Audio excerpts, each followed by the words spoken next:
Lamentations chapter 5. Remember, Lord, what has happened to us. Look and see our disgrace. Our inheritance has been turned over to strangers, our homes to foreigners. We have become fatherless, our mothers are widows. We must buy the water we drink.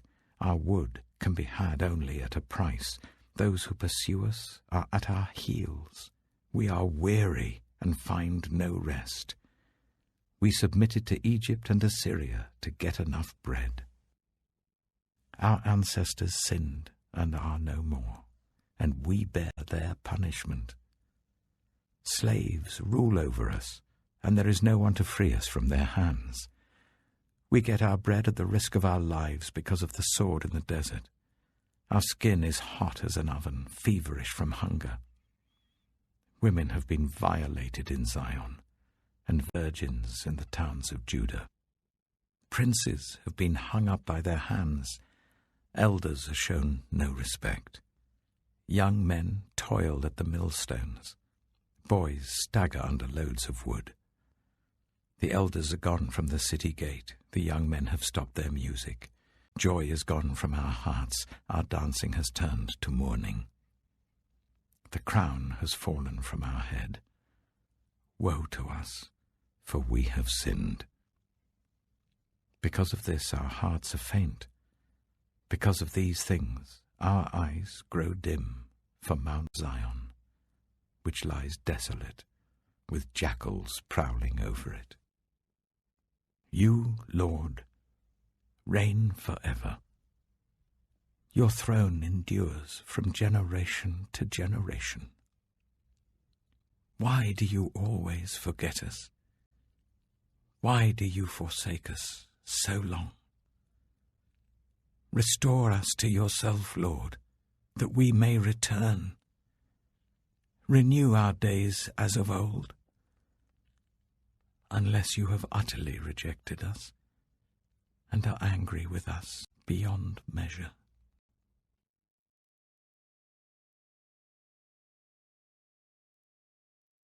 The Book of Ezekiel. Ezekiel chapter 1. In my 30th year, in the 4th month on the 5th day, while I was among the exiles by the river Kibar, the heavens were opened, and I saw visions of God. On the 5th of the month, it was the 5th year of the exile of King Jehoiakim, the word of the Lord came to Ezekiel the priest, the son of Buzi, by the river Kibar in the land of the Babylonians. There the hand of the Lord was on him. I looked, and I saw a violent storm coming out of the north, an immense cloud with flashing lightning and surrounded by brilliant light. The center of the fire looked like glowing metal, and in the fire was what looked like 4 living creatures. In appearance their form was human, but each of them had 4 faces and 4 wings. Their legs were straight. Their feet were like those of a calf and gleamed like burnished bronze. Under their wings, on their 4 sides, they had human hands. All 4 of them had faces and wings, and the wings of one touched the wings of another. Each one went straight ahead. They did not turn as they moved. Their faces looked like this. Each of the 4 had the face of a human being, and on the right side each had the face of a lion, and on the left the face of an ox. Each also had the face of an eagle. Such were their faces. They each had 2 wings spreading out upwards, each wing touching that of the creature on either side, and each had 2 other wings covering its body. Each one went straight ahead. Wherever the spirit would go, they would go, without turning as they went. The appearance of the living creatures was like burning coals of fire, or like torches. Fire moved back and forth among the creatures. It was bright, and lightning flashed out of it. The creatures sped back and forth like flashes of lightning. As I looked at the living creatures, I saw a wheel on the ground, beside each creature with its 4 faces. This was the appearance and structure of the wheels. They sparkled like topaz, and all 4 looked alike. Each appeared to be made like a wheel intersecting a wheel. As they moved, they would go in any one of the 4 directions the creatures faced. The wheels did not change direction as the creatures went. Their rims were high and awesome, and all 4 rims were full of eyes all around. When the living creatures moved, the wheels beside them moved, and when the living creatures rose from the ground, the wheels also rose. Wherever the Spirit would go, they would go, and the wheels would rise along with them, because the spirit of the living creatures was in the wheels. When the creatures moved, they also moved. When the creatures stood still, they also stood still. And when the creatures rose from the ground, the wheels rose along with them, because the spirit of the living creatures was in the wheels. Spread out above the heads of the living creatures was what looked like something like a vault, sparkling like crystal and awesome. Under the vault, their wings were stretched out one towards the other, and each had 2 wings covering its body. When the creatures moved, I heard the sound of their wings, like the roar of rushing waters, like the voice of the Almighty, like the tumult of an army. When they stood still, they lowered their wings. Then there came a voice from above the vault over their heads as they stood with lowered wings. Above the vault, over their heads, was what looked like a throne of lapis lazuli, and high above, on the throne, was a figure like that of a man. I saw that from what appeared to be his waist up, he looked like glowing metal, as if full of fire, and that from there down he looked like fire, and brilliant light surrounded him. Like the appearance of a rainbow in the clouds on a rainy day, so was the radiance around him. This was the appearance of the likeness of the glory of the Lord. When I saw it, I fell face down, and I heard the voice of one speaking. Ezekiel chapter 2. He said to me, "Son of man, stand up on your feet, and I will speak to you." As he spoke, the Spirit came into me and raised me to my feet, and I heard him speaking to me. He said, "Son of man, I am sending you to the Israelites, to a rebellious nation that has rebelled against me. They and their ancestors have been in revolt against me to this very day. The people to whom I am sending you are obstinate and stubborn. Say to them, 'This is what the sovereign Lord says.' And whether they listen or fail to listen, for they are a rebellious people, they will know that a prophet has been among them. And you, Son of man, do not be afraid of them or their words. Do not be afraid, though briars and thorns are all around you, and you live among scorpions. Do not be afraid of what they say, or be terrified by them, though they are a rebellious people. You must speak my words to them, whether they listen or fail to listen, for they are rebellious. But you, Son of man, listen to what I say to you. Do not rebel like that rebellious people. Open your mouth and eat what I give you." Then I looked, and I saw a hand stretched out to me. In it was a scroll, which he unrolled before me. On both sides of it were written words of lament and mourning and woe.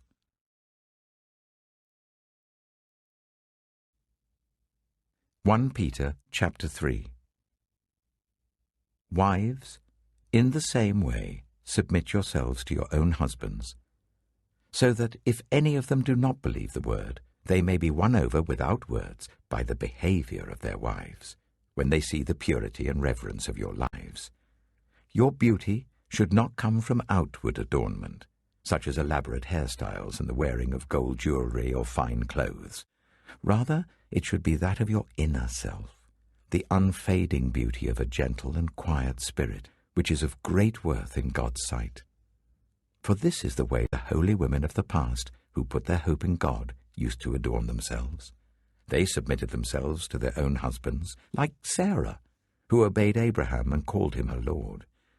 You are her daughters if you do what is right and do not give way to fear. Husbands, in the same way, be considerate as you live with your wives, and treat them with respect as the weaker partner and as heirs with you of the gracious gift of life, so that nothing will hinder your prayers. Finally, all of you, be like-minded, be sympathetic, love one another, be compassionate and humble. Do not repay evil with evil or insult with insult. On the contrary, repay evil with blessing, because to this you were called, so that you may inherit a blessing. For whoever would love life and see good days must keep their tongue from evil and their lips from deceitful speech. They must turn from evil and do good. They must seek peace and pursue it. For the eyes of the Lord are on the righteous, and his ears are attentive to their prayer. But the face of the Lord is against those who do evil. Who is going to harm you if you are eager to do good? But even if you should suffer for what is right, you are blessed. Do not fear their threats. Do not be frightened. But in your hearts revere Christ as Lord. Always be prepared to give an answer to everyone who asks you to give the reason for the hope that you have. But do this with gentleness and respect, keeping a clear conscience, so that those who speak maliciously against your good behavior in Christ may be ashamed of their slander. For it is better, if it is God's will, to suffer for doing good than for doing evil. For Christ also suffered once for sins, the righteous for the unrighteous, to bring you to God. He was put to death in the body, but made alive in the spirit. After being made alive, he went and made proclamation to the imprisoned spirits, to those who were disobedient long ago when God waited patiently in the days of Noah, while the ark was being built. In it, only a few people, 8 in all, were saved through water, and this water symbolizes baptism that now saves you also. Not the removal of dirt from the body, but the pledge of a clear conscience towards God. It saves you by the resurrection of Jesus Christ, who has gone into heaven and is at God's right hand, with angels, authorities, and powers in submission to him.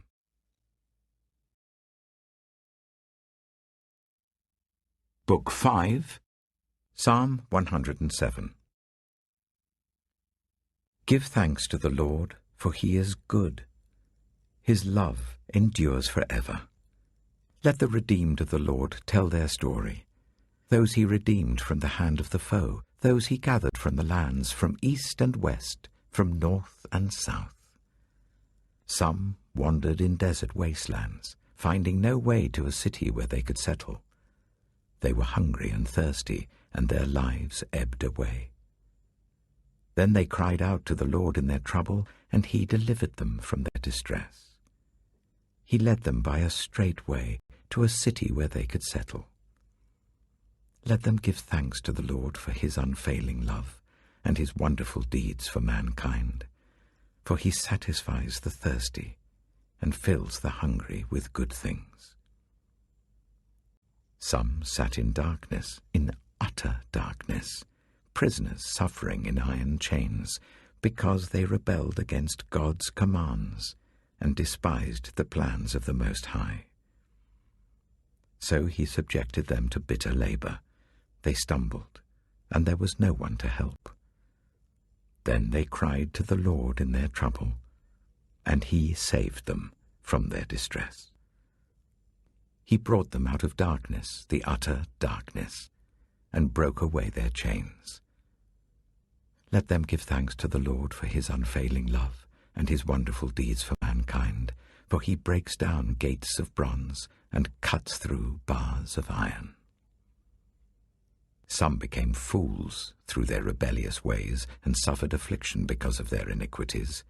They loathed all food and drew near the gates of death. Then they cried to the Lord in their trouble, and he saved them from their distress. He sent out his word and healed them. He rescued them from the grave. Let them give thanks to the Lord for his unfailing love and his wonderful deeds for mankind. Let them sacrifice thank offerings and tell of his works with songs of joy. Some went out on the sea in ships. They were merchants on the mighty waters. They saw the works of the Lord, his wonderful deeds in the deep. For he spoke and stirred up a tempest that lifted high the waves. They mounted up to the heavens and went down to the depths. In their peril, their courage melted away. They reeled and staggered like drunkards. They were at their wits' end. Then they cried out to their Lord in their trouble, and he brought them out of their distress. He stilled the storm to a whisper. The waves of the sea were hushed. They were glad when it grew calm, and he guided them to their desired haven. Let them give thanks to the Lord for his unfailing love and his wonderful deeds for mankind. Let them exalt him in the assembly of the people and praise him in the council of the elders. He turned rivers into a desert, flowing springs into thirsty ground, and fruitful land into a salt waste because of the wickedness of those who lived there. He turned the desert into pools of water and the parched ground into flowing springs. There he brought the hungry to live, and they founded a city where they could settle. They sowed fields and planted vineyards that yielded a fruitful harvest. He blessed them, and their numbers greatly increased, and he did not let their herds diminish. Then their numbers decreased, and they were humbled by oppression, calamity, and sorrow. He who pours contempt on nobles made them wander in a trackless waste. But he lifted the needy out of their affliction and increased their families like flocks. The upright see and rejoice, but all the wicked shut their mouths. Let the one who is wise heed these things and ponder the loving deeds of the Lord.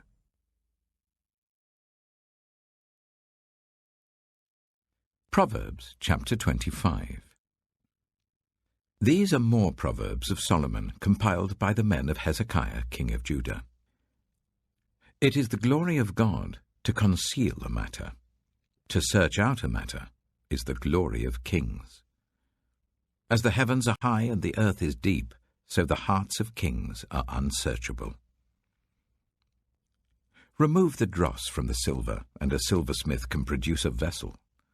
Remove wicked officials from the king's presence, and his throne will be established through righteousness. Do not exalt yourself in the king's presence, and do not claim a place among his great men. It is better for him to say to you, "Come up here," than for him to humiliate you before his nobles. What you have seen with your eyes, do not bring hastily to court. For what will you do in the end if your neighbor puts you to shame? If you take your neighbor to court, do not betray another's confidence, or the one who hears it may shame you, and the charge against you will stand. Like apples of gold in settings of silver is a ruling rightly given. Like an earring of gold or an ornament of fine gold is the rebuke of a wise judge to a listening ear. Like a snow-cooled drink at harvest time is a trustworthy messenger to the one who sends him. He refreshes the spirit of his master. Like clouds and wind without rain is one who boasts of gifts never given. Through patience a ruler can be persuaded, and a gentle tongue can break a bone. If you find honey, eat just enough. Too much of it and you will vomit. Seldom set foot in your neighbor's house. Too much of you, and they will hate you. Like a club or a sword or a sharp arrow is one who gives false testimony against a neighbor. Like a broken tooth or a lame foot is reliance on the unfaithful in a time of trouble. Like one who takes away a garment on a cold day, or like vinegar poured on a wound, is one who sings songs to a heavy heart. If your enemy is hungry, give him food to eat. If he is thirsty, give him water to drink. In doing this, you will heap burning coals on his head, and the Lord will reward you. Like a north wind that brings unexpected rain is a sly tongue, which provokes a horrified look. Better to live on a corner of the roof than share a house with a quarrelsome wife.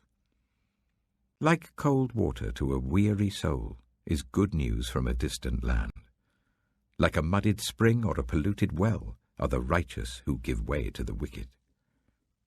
It is not good to eat too much honey, nor is it honorable to search out matters that are too deep. Like a city whose walls are broken through is a person who lacks self-control.